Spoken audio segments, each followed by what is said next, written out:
27ஆம் தேதி இறுகப்பட்டிருக்கு அடுத்ததா விக்ரம் பிரபுக்கு ஒரு கம்பேக் மூவி வந்து வெளியிட்டிருக்காங்க. இந்த படத்தை சண்முக பிரியன் டைரக்ட் பண்ணியிருக்கிற லவ் மேரேஜ் என்ற படத்தை பத்தி என்னோட ஒப்பீனியன் எப்படி இருக்குன்றதா நம்ம இன்னைக்கான வீடியோல பார்க்க போறோம். வாங்க வீடியோக்குள்ள போலாம். படத்துடைய கதாநாயகனுக்கு 33 வயசு ஆகுது. இவருக்கு இன்னும் திருமணம் ஆகல. ஒண்ணு இவரு பாக்குற பொண்ணுங்க அவங்களுக்கு வந்துட்டு பிடிக்காம போயிடுது, இல்ல இவரு பாக்குற பொண்ணுக்கு இவரு வந்து அந்த பொண்ணுங்களை வந்து பிடிக்காமே இருக்கு அப்படின்னு சொல்லலாம். இப்படி இருக்கிற இவருக்கு ஒரு பொண்ணை பார்த்து நிச்சயமும் ஆயிடுச்சு. இதுக்கு அடுத்ததான் எதிர்பாராத சம்பவம் நடக்க, இதன் தொடர்ந்து அடுத்தடுத்து என்னென்ன சம்பவங்கள்லாம் நடக்குது அப்படின்றதான் இந்த படத்துடைய என்டையர் ஸ்டோரி. பாக்குற பொண்ணெல்லாம் இவனை வேணாம். படம் ஸ்டார்டிங்ல இருந்து எண்டிங் வரைக்கும் துளி கூட நம்மளுக்கு போர் அடிக்காத அளவுக்கு அவ்வளோ சுவாரஸ்யமா 2 மணி நேரத்தை கொண்டு போயிடுங்க. 2 மணி நேரம் நம்மளுக்கு நல்ல ஒரு ஃபன் ஃபீல்டான ஒரு என்டர்டைன் மூவியா இருக்கும். சினிமோட்டோகிராஃபி முக்கியமா பேசப்படக்கூடிய விஷயம். உசிலம்பட்டியிலிருந்து கோபிச்செட்டிப்பாளையத்துல பொண்ணு எடுத்திருக்காங்க. ஸோ அந்த கோபிச்செட்டிப்பாளையத்தை எந்த அளவுக்கு சினிமோட்டோகிராஃபி அப்படின்ற ஆஸ்பெக்ட்ல எவ்வளோ அழகா காமிக்கணுமோ அந்த அளவுக்கு அவ்வளோ சூப்பராக வந்து காமிச்சிருந்தாங்க. அவங்க அந்த ஊருக்கு என்ட்ரி ஆகுதாகட்டும், இல்லை வந்துட்டு ஹீரோ ஹீரோயின் 2 பேர்த்துடைய கான்வர்சேஷன் அவ்வளோ டீட்டெயிலிங்காக வந்து கோபிச்செட்டிப்பாளையத்தை வந்து காமிச்சிருந்தாங்க. இந்த படத்தில் விக்ரம் பிரபுடைய கேரக்டர் முக்கியமாக 90s கிட்ஸ்க்கு வந்து பல பேருக்கு வந்து இன்னும் திருமணம் ஆகலை அப்படின்னு சொல்லி பேச்சு போயிட்டு இருக்கு. அவங்களுக்கு கனெக்ட் பண்ணுற மாதிரி இருக்கும், இல்லை ரொம்ப வருஷம் கழிச்சு திருமணம் அவங்களுக்குலாம் கனெக்ட் பண்ணக்கூடிய ஒரு படமாக வந்து இந்த படத்தை எடுத்திருக்காங்க. படத்துடைய ஃபர்ஸ்ட் ஆஃப் ரொம்பவே ஃபன் ஃபீல்டான ஒரு மூமெண்ட்டும், இன்னொரு பக்கம் நமக்கு இத்தனை வருஷம் கழிச்சு கல்யாணம் ஆகுதே அப்படின்ற ஒரு ஹாப்பி மூமெண்ட்டோட வந்து விக்ரம் பிரபு இருப்பார். செகண்ட் ஆஃப் அதுக்கு அப்படியே டோட்டல் ஆப்போசிட்டாக வந்து கொடுத்துருப்பாங்க. அதுலேயும் எதிர்பாராத சம்பவங்கள்லாம் கொடுத்துருக்காங்க. இன்டர்வல் பிளாக்ல நடக்கக்கூடிய எதிர்பாராத சம்பவங்கள், இல்லை செகண்ட் ஆஃப்ல வரக்கூடியது அப்படின்னு சொல்லி ரொம்பவே சூப்பராக இருந்ததுங்க.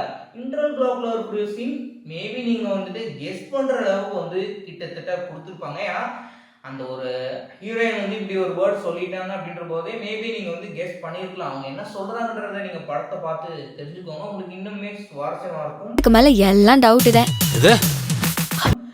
படத்துல ஒரு கேரக்டர் கேமியோ இருக்கு. அந்த கேரக்டர் யாரு அப்படின்றத படம் பார்த்தீங்கன்னா ஸோ இவரா இந்த கேரக்டருக்கு ரொம்பவே ஆக்டபிளா இருப்பாரு அப்படின்னு சொல்லி உங்களையே ஆச்சரியப்படுற அளவுக்கு ஒரு கேரக்டர் வந்து கொடுத்துருந்தாங்க. படத்தில் கோடகிரி ரிவ்யூ இவர் வந்து டைமு பார்க்குறேன் அப்படின்னு சொல்லிட்டு பண்ணுறக்கூடிய ஒவ்வொரு செயலுமே வந்துட்டு ரொம்பவே ஃபன் ஃபீல்டாக வந்து கொண்டு போயிருப்பாரு. புரோக்கர் அப்படின்னு சொல்லிட்டு அவர் வந்து பொண்ணு பார்க்குறது, ஸோ இதெல்லாமே வந்து நல்லா இருப்பாங்க. அடுத்தது ரமேஷ் திலக், அவர் ஃபோட்டோகிராஃபராக வந்து வர்றாரு. ஃபோட்டோகிராஃபராக அவர் வந்து எப்படியாவது நம்ம போய் ஒரு கண்டென்ட் கிடைக்கும் அப்படின்னு சொல்லி விக்ரம் பிரபு பின்னாடியே வந்து சுற்றிட்டு இருப்பாரு. அதெல்லாம் வந்து ஃபன்னாக இருக்கும். மெயினாக அந்த படத்தில் ஒரு கேரக்டராக அவ்வளோ அழகாக வந்து டீட்டெயிலிங் காமிச்சிருந்தாங்க. ரிலேட்டிவ்ல இருக்கக்கூடிய ஒரு நபர் வந்து ஓட்ட வண்டியில கோபிச்செட்டிப்பாளையத்துக்கு போறோம் அப்படின்ற அந்த இடத்துல வந்து அவ்வளோ அழகா டைரக்டர் வந்து கேரக்டரை எஸ்டாப்ளிஷ் பண்ணியிருந்தாரு.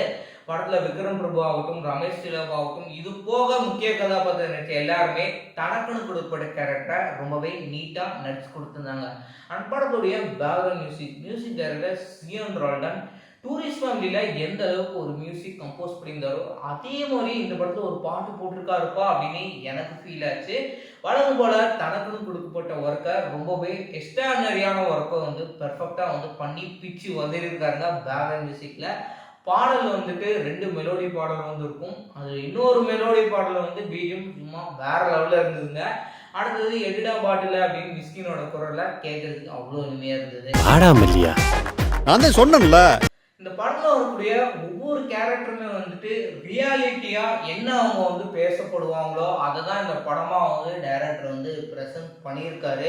இத்தனை வருஷம் கல்யாணம் ஆகலை அப்படின்னா ஊர் மக்கள் எந்த அளவுக்கு பேசுவாங்க, இல்லை சொந்தக்காரங்க எந்த அளவுக்கு பேசுவாங்க அப்படின்றத அவ்வளோ யதார்த்தமாக இந்த படத்தை வந்து ஸ்க்ரீன் பிளே ப்ரெசென்ட் பண்ணியிருந்தாங்க.